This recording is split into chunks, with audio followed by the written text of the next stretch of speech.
নমস্কার, কেমন আছেন সবাই? চলুন আজ আবার এসে হাজির হয়ে গেছি আজকের একটি ভ্লগ নিয়ে। আজ কোনো প্ল্যান ছাড়াই বেরিয়ে পড়লাম পিসির বাড়ি।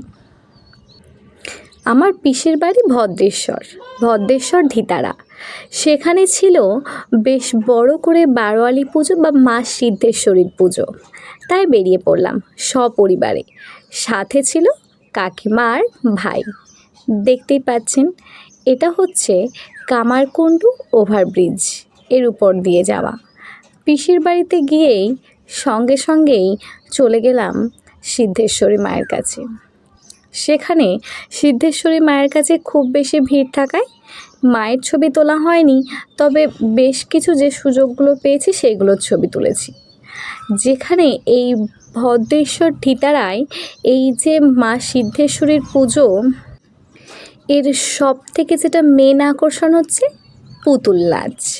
পুতুল নাচ আজ আর কোথাও দেখা যায় না। এখানে চলবে প্রায় 1 সপ্তাহ ধরে মেলা আর পুতুল নাচ। দেখতেই পাচ্ছেন, যেহেতু এই পুতুল নাচ আর কোথাও দেখা যায় না, তাই এখানে যারাই আসছেন তারাই খুব ইন্টারেস্ট নিয়ে দেখছে এই পুতুল নাচ।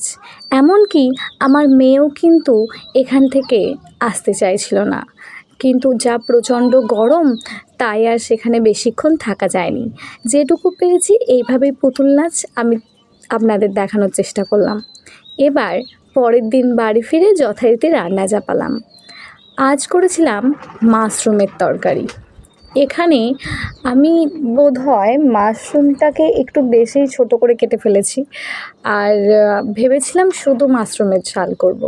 কিন্তু দুর্ভাগ্যবশত মাশরুমটা এতটাই পরিমাণ কমে গেছে যে বাধ্য হলাম একটু আলু দিতে। প্রথমে মাশরুমটাকে ভালো করে ভেজে নিয়েছি, তার সাথে আলুটাকেও দিয়েছি। মাশরুমের পরিমাণ আসলে এটাতে খুবই কমে গেছিলো। যদিও সিদ্ধ করার পর কমে যায়, এতটা কমে যাবে তবে ভাবতে পারিনি। তারপর পেঁয়াজ ভেজে তাতে যথারীতি মশলা দিলাম, টমেটো বাটা, আদা রসুন, সামান্য পেঁয়াজ, তাতে দিয়েছি হলুদ গুঁড়ো, লঙ্কা গুঁড়ো দিয়ে বেশ ভালো করে মশলাটা কষিয়ে নেব।